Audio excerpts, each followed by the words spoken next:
At 3 in the morning on February the 2nd, 1502, a piercing cry cut through the stone corridors of the Este castle. It was not a scream of fear nor of agony, but something far more unsettling. The guards lowered their eyes in silence, while diplomats and courtiers exchanged tense glances, each of them fully aware that what they were hearing was not ordinary passion, but the enactment of the most dangerous and secretive ritual of power in Renaissance Europe. On that freezing dawn, as Ferrara slumbered under a blood-red moon, an event unfolded in the ducal chambers that would alter the balance of Italian politics. Something so intimate and yet so strategic that official documents locked it away for nearly 5 centuries. When those papers surfaced, they revealed how a 22-year-old woman transformed her body into the most devastating weapon of diplomacy her world had ever seen. Picture a royal bedchamber where every sigh and every gasp is treated like currency, where a woman's flesh becomes a battlefield and the consummation of marriage is carried out not as romance, but as ritualized warfare, capable of toppling dynasties and cementing empires. What you are about to uncover is not just the truth of a scandalous wedding night. It is the revelation of a political protocol so secret and so sexually explicit that it remained buried in Europe's most confidential archives for centuries.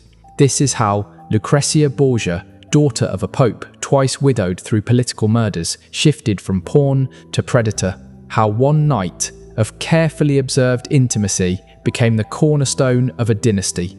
A night spoken of in whispers, like 3 words carried by a royal chancellor, enough to explain why this woman both feared and desired, shaped the destiny of Italy forever. Brace yourself. What took place before dawn will shatter everything you thought you knew about sex, power, and politics in the Renaissance. If your heart is already racing from this glimpse into history's forbidden chambers, just imagine what lies ahead. Give this video a like if you want us to keep unearthing the hidden protocols that reshaped empires, and in the comments, tell us the name of that queen, duchess, or courtesan whose darkest secrets you want exposed. The one mentioned most will star in our next investigation. Subscribe and ring the bell, because these truths are only revealed to those who dare join our secret brotherhood. The year was 1502, the height of Borgia influence. Rodrigo Borgia, Pope Alexander VI, had secured control of Italy through marriages that turned his children into weapons on the political chessboard. In this volatile climate, Lucrezia was more than just a noble bride.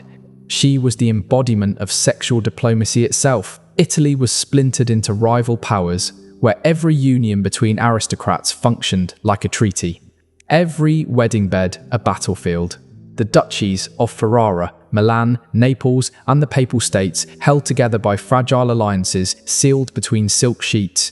Marriage here was not about love, it was survival.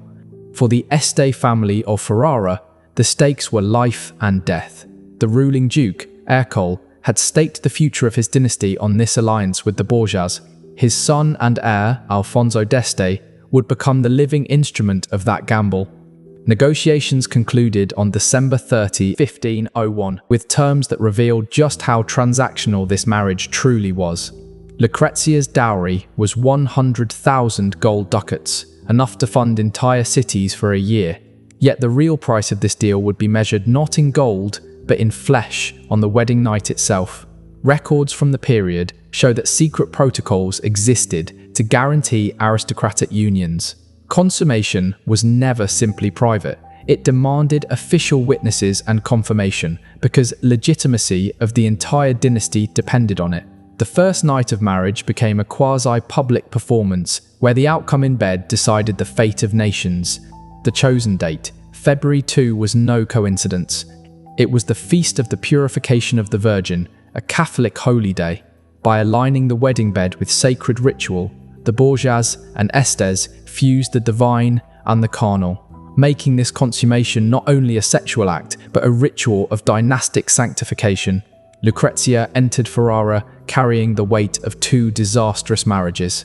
At 22, her beauty, described by the poet Pietro Bembo as rare and luminous, was rivaled only by her blood-stained reputation. Her first husband, Giovanni Sforza, had fled after being accused of impotence. Her second, Alfonso of Aragon, strangled to death inside the Vatican, a victim of papal intrigue. This bride was no innocent. She was a survivor, armed with intelligence, sensuality, and a dangerous mastery of turning weakness into strength. Her new husband could not have been more different. Alfonso d'Este, 25 years old, was a soldier, an engineer, and a man who forged his own cannons with bare hands. Unlike the weak courtiers of other Italian courts, Alfonso radiated power without needing to prove it. He played music with elegance, designed artillery with precision, and embodied both the strength of a warrior and the refinement of a Renaissance prince. The collision of these two figures, Lucrezia, weaponized through seduction, and Alfonso, embodying raw and pragmatic power, set the stage for one of the most explosive unions of the age. The unexpected meeting at Bentivoglio on January 31 had already changed everything. In that private encounter, Lucrezia and Alfonso discovered a spark of real attraction, something no one had planned for, and something that would complicate the cold calculations of political strategy. What was supposed to be a ritualized performance was now laced with authentic passion, giving the coming night an intensity that neither church nor state could fully control. On February 2nd, Ferrara became a theatre. The triumphal procession that carried Lucrezia into the city was staged like an overture to the true performance that would follow behind locked doors. Citizens cheered as she passed, cloaked in a French gown lined with ermine, a necklace of diamonds and rubies catching the winter light. But as the people applauded, another performance was already being prepared in secret. In the palace corridors, spies and scribes positioned themselves to record the smallest detail of what was about to unfold. Among them was Isabella d'Este's own chancellor, placed there by the Duchess herself, a rival determined to turn the most intimate of knights into political intelligence. This was no coincidence. It was espionage, a deliberate act to gather proof that could later be weaponized in the cutthroat world of Italian power politics.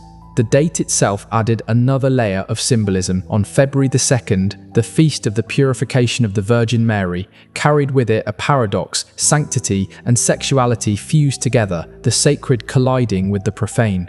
Nothing about this timing was accidental. Every gesture, every ritual had been planned to turn the consummation into a dynastic sacrament, binding not only two bodies, but two great houses. Inside the ducal apartments, the stage was set. Crimson velvet curtains enclosed the bed like theatre drapery. Silver candelabras flickered against Flemish tapestries depicting wars and alliances, a reminder of what was truly at stake. Here, in a room transformed into both sanctuary and stage, the most important political performance of the decade was about to be enacted. When Alfonso entered, both he and Lucrezia knew their roles. Their meeting at Bentivoglio had already awakened something genuine between them, but now that spark had to be harnessed and displayed as proof. What would unfold was not merely a private act, it was a ritual rooted in centuries of aristocratic custom. For noble marriages in Europe, consummation was more than intimacy. It was a certificate of legitimacy, a binding act that proved heirs could be born, alliances secured, dynasties continued. But in Renaissance Italy, this proof required witnesses, silent, hidden, but present nonetheless. The royal bed became a courtroom, the act of love, a verdict that would decide the future of nations. Lucrezia, hardened by two disastrous marriages, understood this better than anyone. Giovanni Sforza's impotence had turned into public humiliation and annulment. Alfonso of Aragon's death by strangulation in Vatican chambers had shown her that weakness in the marriage bed meant weakness in politics, and weakness in politics could mean death. These lessons shaped her strategy. She would no longer be a pawn. She would survive, even dominate, by turning her body into a weapon. Alfonso, too, grasped the stakes. His virility was already known, but knowledge was not enough. It had to be proven, documented, witnessed. The Este family could not risk whispers of impotence or infertility. To ensure legitimacy, the ritual called for more than one consummation. Every act would be recorded as irrefutable evidence, a shield against annulments, scandals, or assassination plots. And so the night began. The first consummation carried a charge neither had expected: real passion mixed with political necessity, producing an energy that startled even them. For once, duty and desire were aligned. This union was not just staged, it was lived. The second consummation, recorded by Isabella d'Este's embedded chancellor, showed just how closely every moment was monitored. To outsiders, this might seem an invasion, but in the eyes of the court, it was duty. The bedchamber was simply an extension of the treaty room, and every sigh and cry was political testimony. The third and final act sealed the ritual. It was no longer just the bonding of two individuals, it was the creation of a living alliance, a new axis of power between the Borgia and Este families. The official records of that night provided the legal and political validation both houses needed. Alfonso's endurance and composure proved not only his virility, but his psychological steel. To perform under such pressure required the same discipline he showed as a military leader. Lucrezia, for her part, revealed the survivor's instincts that had kept her alive through betrayal and blood. Together, they had transformed a dangerous test into triumph. This night of passion witnessed, documented, and sanctified was not just about love, it was politics, it was power. Lucrezia's ability to transform weakness into power, turning her own body into a shield against political destruction, set a precedent that would echo across the Renaissance. The meticulous notes recorded by the official chancellor became more than gossip or scandal. They became a binding document, a certificate of dynastic legitimacy that could protect the Este Borgia union for decades. Within those pages lay a guarantee against annulment, against plots to undermine the marriage, against the excuses rival powers often used to launch military or diplomatic attacks. That night, on February 2nd, 1502, created a new paradigm. From then on, documented multiple consummation was not an oddity but the standard for validating political unions of the highest importance. The royal bedchamber was no longer simply a private space. It was a courtroom, a stage, and a battlefield where sexual performance itself determined the fate of empires. When dawn broke on February 3rd, two individuals had been transformed. No longer simply bride and groom, Lucrezia and Alfonso emerged as architects of a new political reality. Their successful execution of the dynastic ritual gave the alliance a foundation so strong it would ripple across Italy for decades, showing the world that sexuality, when harnessed strategically, could be the sharpest weapon in a ruler's arsenal. The reverberations spread far beyond Ferrara's castle walls. What had begun as an intimate ritual was now a political earthquake. Rivals who had prayed for the marriage to collapse were left powerless in the face of documented proof. They could no longer dismiss Lucrezia as a tainted pawn or Alfonso as a mere soldier. The record stood as irrefutable evidence. This union was both legitimate and unbreakable. Almost overnight, Lucrezia's position within the Este court transformed. No longer a tolerated outsider, she became essential. Her survival was now tied directly to the survival of the dynasty itself. Her death would bring chaos, so her presence guaranteed stability. For the first time, she was untouchable. Alfonso too emerged stronger. His performance had proven not only virility, but resilience under pressure. Where other noble heirs had faltered, humiliated by annulments or whispers of inadequacy, Alfonso had triumphed. His reputation as the true successor of Ferrara was no longer a question, but a fact. But not everyone rejoiced. Isabella d'Este, who had always ruled court life as the unrivaled star, now faced a dangerous rival. Lucrezia's success had turned her from a target into a force. The rivalry between the two women, already tense from their first meeting at Malalbergo, now exploded into a silent war. Ferrara became a stage for psychological combat. Subtle gestures, whispered rumours, quiet contests for influence that would shape the court for years to come. The alliance also reshaped Italy's geopolitics. France, Spain, and rival duchies were forced to acknowledge the Este Borgia bond as a consolidated power bloc. Diplomatic calculations shifted. Treaties, trade routes, and military strategies had to be redrawn around the fact that the Borgias and Estes had successfully fused into one. Yet politics was not the only battlefield. On September 5, 1502, Lucrezia gave birth to a stillborn daughter after convulsions in labour. Rumours erupted immediately. Was the child conceived on the wedding night or earlier, during her secret meetings with Alfonso before Ferrara? Chroniclers obsessed over the timeline because paternity was not simply personal, it was political proof of legitimacy. Lucrezia nearly died herself, struck with childbed fever. Many women did not survive. Her recovery was viewed by contemporaries as proof of divine favour, evidence of her strength, and reassurance that she could still provide heirs. But the ordeal changed her. Confronting death in childbirth hardened her sense that survival in this world demanded more than beauty or obedience. It demanded strategy. This new clarity led her down another dangerous path. About a year later, she entered into a relationship with Francesco Gonzaga, Marquis of Mantua, and the husband of her bitter rival, Isabella d'Este. It was an affair born not only of passion, but of calculation. By choosing Isabella's own husband, Lucrezia struck at her rival's pride while securing another line of political protection. The relationship was carefully hidden, yet its impact was seismic. Letters between Lucrezia and Francesco, uncovered centuries later, reveal both authentic emotion and political cunning. She was not merely manipulating him. She found in Francesco a genuine connection, yet one that doubled as insurance against her enemies. Her ability to balance this affair while preserving her marriage to Alfonso showed the mastery she had developed over sexual diplomacy. She was no longer simply a survivor. She was a strategist, weaving webs of intimacy and loyalty that could shield her against any threat. For Isabella, the affair was devastating. To lose influence at court was one thing, but to lose her husband's attention to Lucrezia was an attack both personal and political.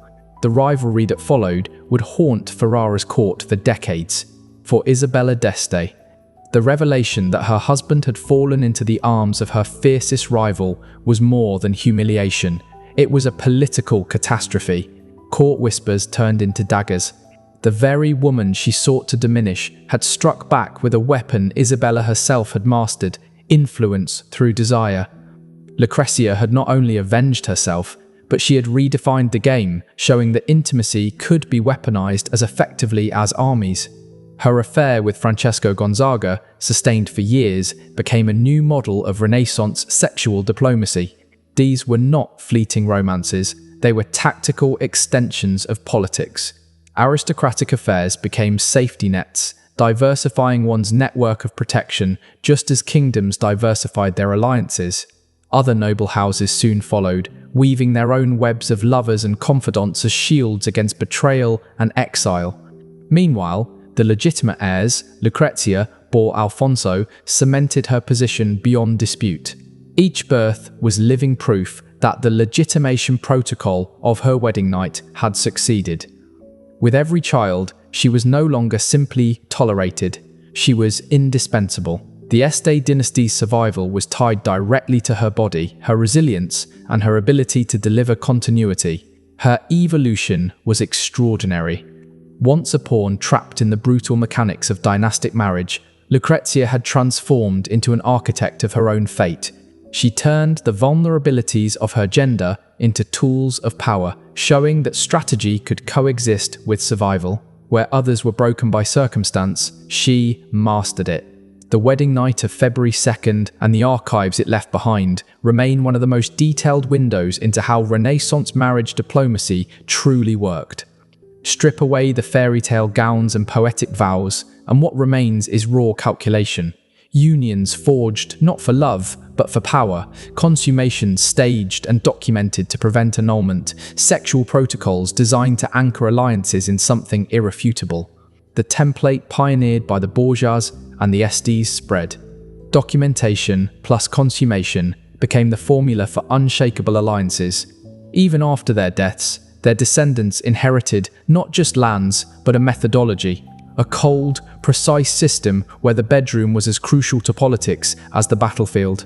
Lucrezia's transformation from pawn to power broker stands as one of the most striking examples in European history of a woman seizing agency in a world designed to crush her. She proved that intelligence, courage, and strategic intimacy could bend the rules of a system thought immovable. And yet, her story is only one shard of a hidden mosaic. The archives of Europe hold countless similar secrets, protocols buried because they reveal truths too scandalous for the official record. Queens, duchesses, and courtesans wielded sexuality as a weapon, every bit